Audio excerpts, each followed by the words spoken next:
Hello and welcome to the DraftKings Daily Trot. I'm Big Italy 42. As you know, he's Scott Mailwig at Sports 25 to Life. We're talking about tonight's DraftKings action for this huge 15-game slate tonight.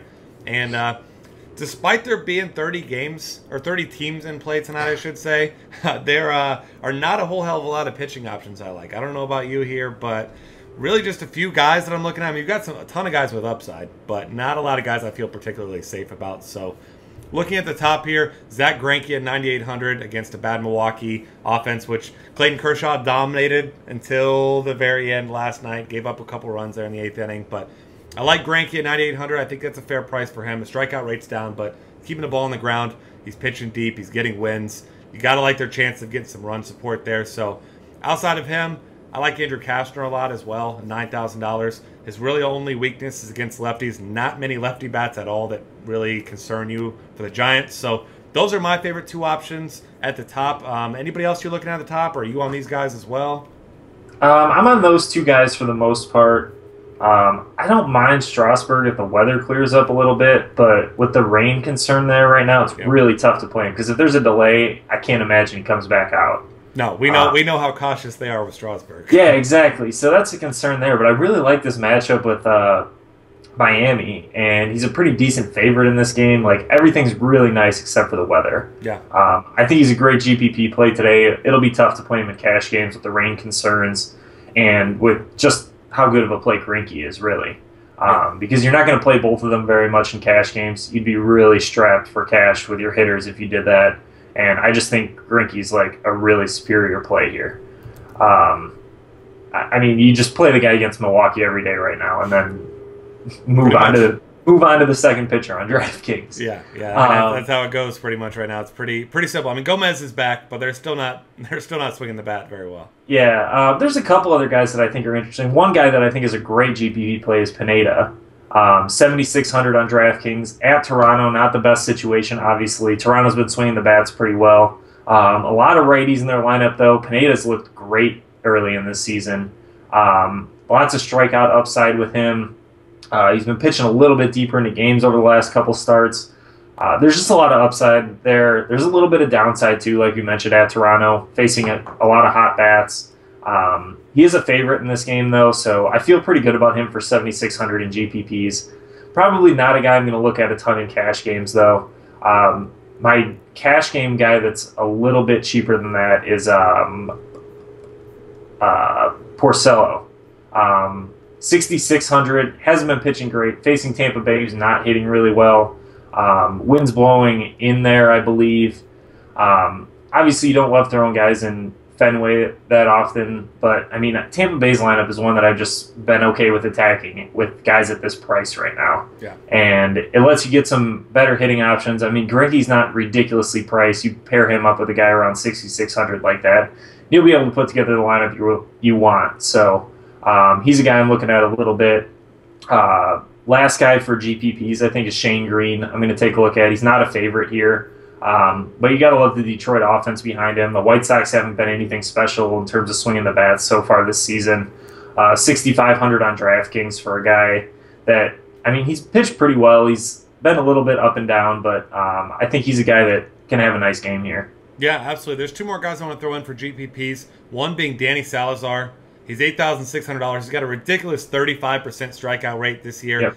And he did struggle a little bit against, if you look at the numbers by themselves against the Royals last time out, gave up 4 earned runs, but really 2 of them came on a home run, and 1 was a 2-run hit in the first. Outside of that, he was great. Absolutely dominated the Detroit lineup with 11 Ks in 7 innings the game before. No surprise that he dominated Minnesota, but I mean, this guy has enormous upside. I think the highest upside of any pitcher on the board tonight.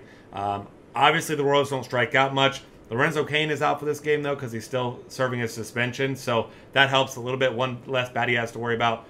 Certainly not playing him in cash games. His ground ball rate's been pretty weak as well. But, I mean, just with that strikeout upside alone, even if he gives up 2-3 runs over 6 or 7 innings, if you get to 8 Ks, he's got big-time upside here. Yeah, definitely. That's a good call. And the one other guy is Garrett Richards. He's pitched well over his last 2 games. Last time out again at Oakland, and I mean, Oakland's a team that's hitting righties really well this year. Only 4 hits and 1 earned in 6 innings with 5 Ks. He is expensive at $9,500, which is why I think he's a good GPP play. I don't like to pay that price tag, but because of that, I think he'll be low owned. And Seattle is 21st in the league against righties, so they're not good. And, through 3 starts, Richards has a 62% ground ball rate. So, he's keeping the ball on the ground. None of these Seattle bats, obviously outside of Nelson Cruz, but he's otherworldly. Outside of him, you got big disappointing seasons out of Robinson Cano. Kyle Seager hasn't been great. So, really nobody else in that lineup that, one-on-one really concerns you a lot. So, I think as an expensive swerve, if you're going with like a cheaper stack, I think he's not a bad option. Yeah, definitely. All right, let's go ahead and move over here to catcher, where we shouldn't have to tell you that Stephen Vogt at $3,900 is a great play. The guy is just absolutely ridiculous this year. He's batting .372. He has 3 homers over his last 2 games. Certainly you're not chasing those, but moved down to the 5-hole yesterday. All he did was hit a grand slam in his first at-bat. Yep. RBI double in the 9th. The guy does it all. And DraftKings has done a great job of tightening up prices, but you got Trevor May on the other side of this one. Vogt mashes righties. He's still under 4K. I don't see any way around having so much Stephen Vogt tonight. Yeah, there's a couple other good catcher plays, especially for GPPs, but as far as cash games go, you can't beat that price with how hot he's been. That lineup spot, hitting in the middle of an Oakland order that's frankly been really solid. As far as GPPs go, I like Carlos Santana quite a bit today against a lefty. He has nice power against lefties. 4,300, not a bad price there. Evan Gattis is a guy that's been really hot also facing a lefty today. He's up at 4,600 though, so he's a little pricey. So you're really going to have to go with a value pitcher option probably if you want to get Gattis. And I assume if you're playing Gattis, you're probably playing Altuve when we get to second base, which is another really expensive Astro against lefties. So that gets expensive really quick there. There's one other guy at catcher that I was looking at, but I'm kind of sticking to those 3 guys at the top. It's hard to find a better value than Vogt. Yeah. Really at most positions tonight. He's still one of the better, one of the hottest hitters at any position, honestly. Yeah. By far been the best offensive catcher this year. So it's just a real struggle for me not to have him. Maybe we see someone get a nice lineup spot tonight. Derek Norris going against Vogelsong has really struggled. He's 3,500. Vogelsong's been worse against lefties, but at the same time, Vogelsong's giving up home runs to anyone who steps up to the plate right now. So yeah. Norris could certainly take advantage of that as well. All right, moving on to first base, where, as we said before, the game from last night got postponed. Paul Goldschmidt, great option against Tyler Matzik. Second time coming, even though it didn't even actually happen the first time. $5,700, he's a great play. Got some other guys in some good spots. Jose Abreu's been really struggling. Got a really great price on FanDuel, but not so much on DraftKings here. Elsewhere, Matt Adams at $3,700 is a great cash game play in my mind here against Kyle Hendricks, who struggled against lefties so far this year. I think he makes for your best cheap option as far as cash games go, except for one other guy is Ike Davis, also at $3,500 down there, cheap. If you're paying up at first and it's not Goldschmidt, where are you going? Well, I'll say it before you can. I like Votto tonight at 4,400. You mentioned before, a lot of people shy away from the lefty-lefty matchup with him. There's really no reason to. It usually leaves him really low owned in GPPs, which makes him an awesome GPP play for me. I try to mix him in quite a bit anytime he faces a lefty because he's always severely underdrafted. Locke doesn't scare me very much. The only thing that I'm really worried about in that game is the rain a little bit. But, that might get a righty in there earlier. So, I think Votto's a solid play there. I mentioned Santana at catcher. Adrian Gonzalez is another guy. Again, Garza's a guy that can blow up at any time, gives up a lot of home runs. Solid play there at 4,900. Probably more of a GPP play because of the price. The other guy I really like is Prince Fielder at 4,400. I still think the power is going to come around at some point. Somebody else in this Texas lineup is going to start hitting at some point.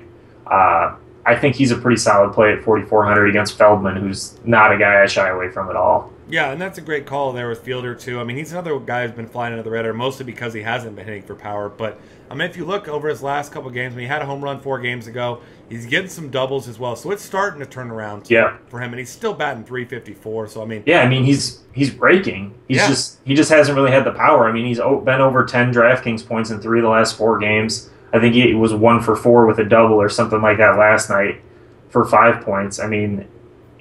He's looked great. He just hasn't gotten those home runs yet is really what it is. He's got 2 doubles in the last 4 games.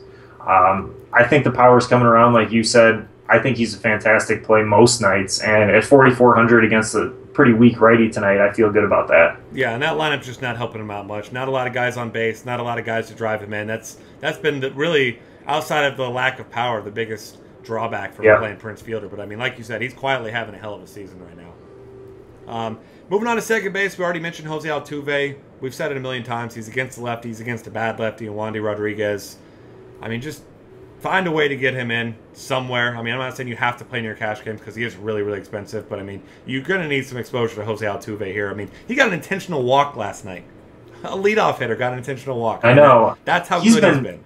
Yeah, he's been incredible. I think he's like 12 out of the last 14 games in double-digit DraftKings points. Yep. I mean, he's just been absolutely on fire, and there's nothing to complain about other than his price, really. Nothing. I mean, he's one of the best hitters in the game, and it's really, I mean, he's upper echelon. He's like Mike Trout, best hitters in the game. Yeah, and he plays at a position that has like 3 guys that you can look at every night, basically, and feel really good about him. So, I mean, he's been facing a ton of lefties too. So, I mean, you got to keep getting him in there against lefties. I mean, and D. Gordon's kind of out of the picture for me a little bit tonight with Strasburg on the mound. I don't love D. Gordon against really hard-throwing guys like that, especially with good stuff. He really needs to make a ton of contact to get on base a lot. The other second baseman I like quite a bit tonight is Pedroia against the lefty and Smiley. Yep. He's probably the guy that I'm going in cash games if I'm not paying for Altuve. Only 3,800, I believe. Yeah, 3,800. Hitting second in an order that's been really solid. He's far and away my second favorite play at second base. Yeah, I love that call. I mean, he's really cheap, and I keep wanting to play him. Robinson Cano's price just keeps dropping at 3,500. I mean, I know he's better than this, but he just hasn't been good this year. But, man, that price at 3,500 is tempting. Certainly not a cash game play because he's not playing well. Yeah, great GPP play at that price. Yeah, I mean, he's name recognition, and that's it right now, the way he's been playing. But that price is just so tempting. I saw that, and, I mean, last year if I ever saw him at 3,500, he's a lock. But he just hasn't been hitting well this year, so keep him in mind for your GBPs, but not a cash game guy, absolutely. Another guy I'm looking at second base, Odubel Herrera, has been hitting first for the Phillies. Their lineup's not doing anything, but when you can get a guy at second base for 3,100 who's hitting first in the lineup, especially against a righty, he hits righties pretty well. I feel like that's a pretty solid value play there also. The problem is he's 400 less than Cano. He's been hitting better Cano, though, too. Yeah, that's true. But, man, it's just tough. Yeah. Please tell me you played your boy Jeff Francoeur last night. I did, actually. I did. He finally rewarded me. It only took like 3 weeks. Yeah. After the 20th time you had to roster him at 2,100. I mean, he probably didn't even hurt you that bad. He was down to 2,000 last night. Was it? Yeah. Yeah, I mean, I saw it at the end of the night, and as soon as I thought of it, I was like, I really hope that you didn't come off the wagon that one night. No, even when I'm not playing him that much, I throw him in a couple of GPPs just because I have to now, because he owes me so much money. Yeah, I mean, low-risk play. Why not? So yeah, I mean, all he's got to do is get on base one time to be worth that price at this point. And, I mean, we saw some nice upside last night. He's still got the speed. Just mark your calendars for 3 weeks from today, and that's the next time Jeff Francoeur is scoring 25 points. Yeah, I have that guy in basketball for me is Amir Johnson, where he scores 12 all the time when I play him, and then one time randomly he scores 47 when I was like, oh, I'm done with Amir Johnson. Yeah, he'll play 14 minutes. Yeah, I've been down that road plenty of times, so I know that game. Moving on to third base here. Here's the guy that I think is really underpriced in this matchup is David Freese, $3,300. I like him against the lefty. Doesn't hit for average, but you're not playing him to hit for average. You're playing him for the upside, and James Paxton's been an okay pitcher. He's been a little bit above average, but I mean, not a dominant force by any means. Should be batting cleanup. I like that spot a lot for him at that price. Yeah, my top play at third base today is Kris Bryant, facing a lefty in Lions, 4,300. Like that price. We know he's crushed lefties in the minor leagues. He's another guy like Prince Fielder who's been really, really solid, but just hasn't really gotten the power going. I think he doubled like 3 games in a row. Like in mid-April. 4 times last night. Yeah, he doubled like 3 games in a row in mid-April, maybe even 4, and he's had, I think, 1 extra base hit since then, but he's hitting like, let me see what it is. I think he's hitting like 300 since then. Yeah. With a 440 on base percentage. So he's getting on base. He's a really strong cash game play. I think he's got GPP upside still. I really want to see it, but for 4,300, I feel really good about him tonight. There's one other third baseman that I was pretty excited about here. Oh, Chris Davis is the other guy that I like quite a bit tonight against Cologne. I think he's a really strong GPP play. We talk about this all the time. He's a guy that strikes out a ton, but has a ton of power. I don't like playing him in cash games, but as a GPP play, he's one of my favorites tonight. Yeah, absolutely. I'm with you there. And if you want a cheap guy with some upside for GPP, Pedro Alvarez against the young Michael Lorenzen. Didn't look too good. Gave up some home runs last time out. It's only his second start, and obviously, weather permitting, looks like they'll probably be able to get this one in. But 3,700, he's got big-time upside there for you, too. Yeah, definitely. One more cheap guy, Will Middlebrooks, only 2,700 against Vogelsong. He's been hitting 5 and 6 in the order. Nothing too special there, other than Vogelsong hasn't been very good. Yeah. I just like the price if you're looking for a cheap guy at third base. Yeah, I like that call. Picking on Vogelsong, one of my favorite pastimes right now. So, moving on to shortstop, where Troy Tulowitzki's $5,100. You go ahead and go down that route. Not a place I'm going to be targeting him outside of tournaments or stacks right now. Just too expensive, and Josh Collmenter hasn't been that bad. I mean, he's been a pretty good pitcher so far this year. That's not to say I'll be playing Josh Collmenter, because I certainly won't. But $5,100 for Tulo is going to be tough. I'd rather pay up elsewhere. Mike Avila should be batting second against a bad lefty at $3,300. Same old story there. Marcus Semien, $4,100 against Trevor May. The guy's just getting on base and scoring runs. Oakland lineup is putting up some numbers here, and $4,100 you play him at third base or shortstop. He's got he should be batting second like he has been. So I like that call. I think so too. I just really need to get a recording for this, but Jimmy Rollins. I mean, I'd say the same thing about him every day. He's a fine play. Gotta like the price again. Yeah, Garza's, as we mentioned with Adrian Gonzalez, I mean, he gives up a lot of fly balls. Rollins has become more of a fly ball hitter this season, which hasn't been good for him, but that's what he's been so far. Hitting second in the order, like I mentioned yesterday, I like him much better at second in the order. I think he's a pretty solid play. Same thing kind of goes for Asdrubal Cabrera, same price. Both of them 3,700 on DraftKings, hitting 2-3. If you're not playing Porcello, I think Cabrera is a fine second base shortstop option at that price too. Yeah, I'm with you there. One other guy I want to throw in there is Eric Ibar, 3,500. He's been leading off. I think he's 3,000, isn't he? 35. Oh, I thought he was 3,000 because he was the next guy on my list. But okay, cool. I mean, either way, I think he's nice and cheap. You got all those big bats behind him. I mean, obviously, James Paxton, like we said, a fine pitcher. But I mean, anytime you get a leadoff hitter for the Angels, it's decent at getting on base at least. I'm gonna try to get him as some cheap exposure. Hanley Ramirez got hurt and got his shortstop eligibility back too. I don't think he's going to play today, but he has his shortstop eligibility back if he does happen to play, which makes him a pretty interesting play. I prefer him to Tulowitzki if he's healthy and going, but it sounds like he's going to be out at least a couple days now. Yeah, I like that. I mean, we'll take it anyway. We can get a big hitter at shortstop. So, yeah, I'm with you there. If he plays, I'll play him over Tulo, absolutely. Moving on to the outfield, there's a lot of values we've already highlighted. So if you could pay up for Mike Trout, I think he's a great option. Corey Dickerson, of course, you like him at home against a righty, but he's $100 less than Mike Trout. I know he's in Coors Field. I think I'd rather go Trout. I like a lot of the Indians' bats, so Michael Brantley, despite it being lefty-lefty, we know Jason Vargas, terrible against lefties and righties. Strikeout and walk rates, both right around 9%. So, I mean, guys are making contact, and Brantley's on fire right now at $5,300, so I like him quite a bit. If you're looking down cheap, David DeJesus is $2,400. Yeah, he went down. Still hitting first in the order. Gotta like that. Yep. He's a low-risk guy. You can put him in your cash games. If he doesn't do anything, he doesn't kill you. I mean, that's... Yeah, Frank Gore, 2,100, went up after last night. Probably not a guy that I'm going to be playing outside of GPPs, but at that price, I'm going to mention him. Other guy down there is Joey Butler, who we mentioned last night. I think he hit sixth last night. So it looks like he's hitting first against lefties and sixth against righties. Neither one of those are terrible batting spots for 2,000 price tag. No. So he's a guy I'm going to be looking at for value also. And one more. De Aza is the other guy that I'm looking at value-wise. He's a little bit more expensive than these last couple guys we mentioned. He's at $3,300.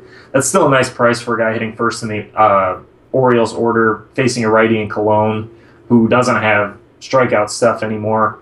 So I feel pretty good about him also. Yeah, also a couple more tournament plays. Alex Gordon, $4,500 against Danny Salazar if you want to go that route. He's got some nice upside there. Denard Spans was swinging a hot bat. He's $4,300, a little bit pricey. But, I mean, the guy's getting on base. He's scoring runs. He's hitting extra base hits. He's got 4 of them in his last, or I'm sorry, he has 8 extra base hits in his last 5 games. So at 4,300, I think he's going to be a guy that'll be low owned. He's got a nice floor for you there too. And we have to mention Jock Peterson with his 5 home runs in his last 7 games. That's pretty much the only thing he's doing, actually, as it looks like it.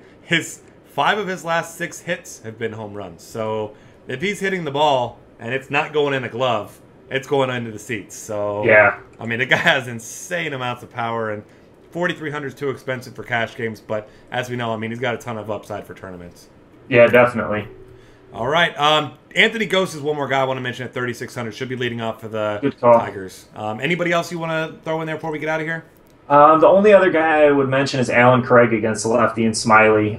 He's hitting 7th against righties right now. Smiley's a lefty. I think he hit 5th in the last 2 games against lefties. I think he's a pretty strong outfield play for 2,700 there. Yeah, I like that. I was making my a couple days ago when he hit that homer, I was making my Red Sox stack, and I was deciding between him and Bogarts, and I was like, I'll skip Alan Craig, and then we know how that story always happens. Yep.